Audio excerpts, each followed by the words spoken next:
Hey guys, thanks for joining me today. So today I'm going to be talking about cars. Is it better to get a new car, a used car? How much should you pay for a car? And what is the best way to get one? So first off, let's say how much should you spend on a car? Let's say you're making $40,000 a year. Should you buy a used car or a new car? So if you go ahead and buy a new car, the median car price is around like $30,000. So let's say that you get I think it's like $33,000. So let's say you go ahead and get a $30,000 car. Is that the right decision? Well, I would say no, because you are making $40,000 a year, or 50 even, and if you spend 30 grand on a car, you're spending 75% of that year's income on a car.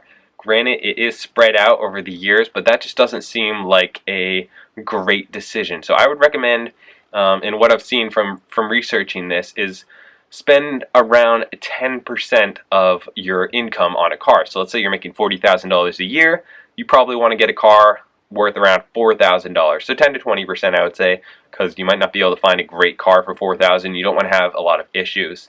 So usually the $5,000 to $6,000 range, you're able to get a decent car that's not going to have issues, and can just really get you from point A to point B, because that's all you really need out of a car. You don't need leather seats, like all this stuff you really don't need, especially when you're younger.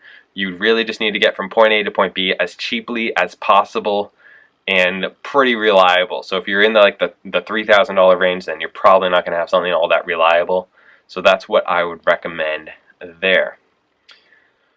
So let's jump into the opportunity costs that would cost you if you did go ahead and get that new car. So just think of how much money you would save if over the next 5 years you invested that $200 to $400, whatever your payment is, in the stock market, earning 6%.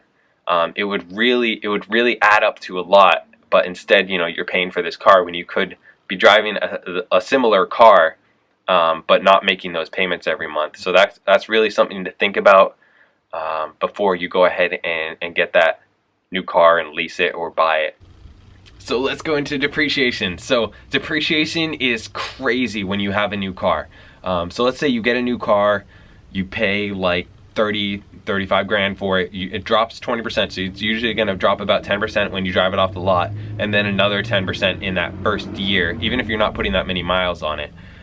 So that 10% can add up to, well, the 20% in the first year is going to be about 7 grand, 6,500, depending on like the price of your car. So that right there is a car in itself that you're losing just in the depreciation value of your car. And then there's also going to be things like, like gas.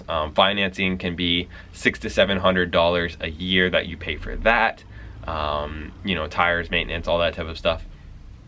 So you really got to think about the true cost of owning it. So let's say you drop that 20% the first year, and then you have all those other expenses as well. The cost of owning that car for the first year will be around $11,000, and that's way too much to be paying for your car.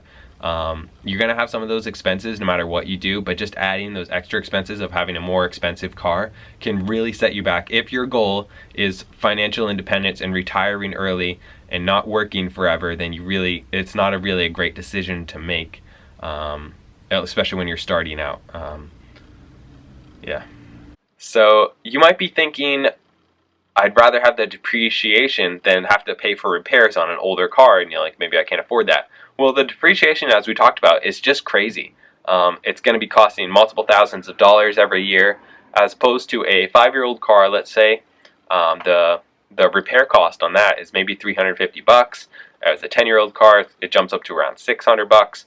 But that is much cheaper than the thousands of dollars you're losing out on the depreciation costs, along with the financing costs and all that.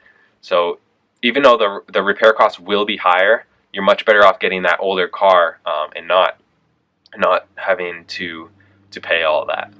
So a car loses over the first 4 years, the car depreciates by about 1/3 of the price that you paid for it. So after 4 years, let's say you bought that $35,000 car, it's dropped maybe like 10 grand.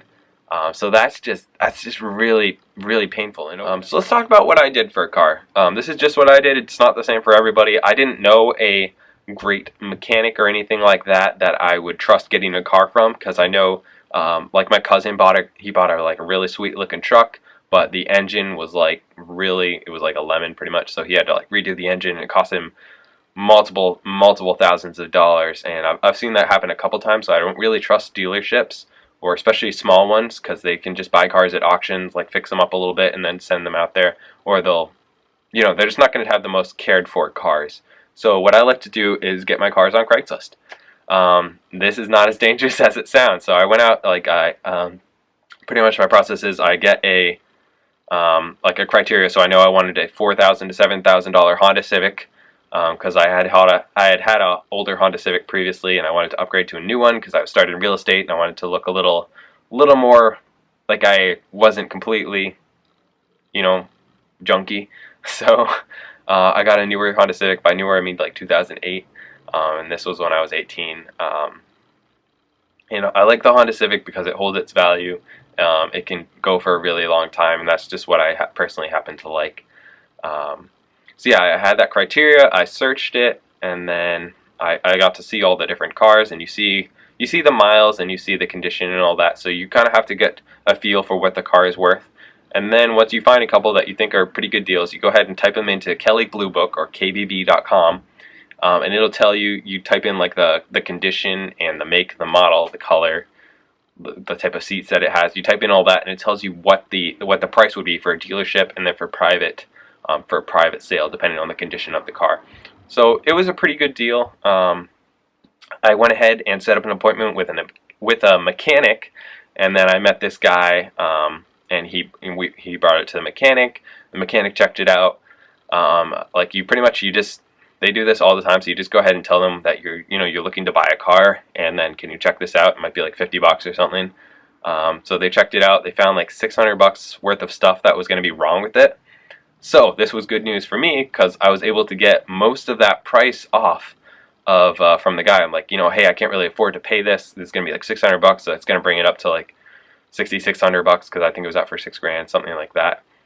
So he's like, well, I can pay for this and this, but I'm not going to pay for that. So I was like, meh, that's fine. So he ended up getting it. I brought it down to, and then we did haggle a little bit on the price. So I did think I got it down to $5,500 or something like that. And then I did have to do a few small repairs, but it wasn't really anything major. So it's actually good to have things wrong with it, because you're actually usually able to get more than the actual cost of that off if you haggle correctly. So that's kind of a strategy I've used when I bought cars, is to bring them to a mechanic.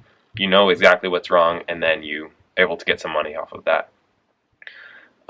So yeah, I went ahead and got the car. It hasn't had too many issues. It's probably been around that $600 a year for repairs, because some bigger ones come up, and then sometimes it's nothing. It's been overall it's been pretty reliable. That's just my experience with it. There's definitely other ways to go if you have a mechanic or a yard that you trust, but I would just be very careful, because most cars I've seen come from like small dealerships they're very sketchy. So I just warn against that. That's about it. So thank you for watching this video, and if you're thinking of getting a car, go ahead and comment what you're thinking of getting, and be happy to talk about it with you. And also like and subscribe. That would be awesome, and I hope you guys have a great day. Thanks for watching.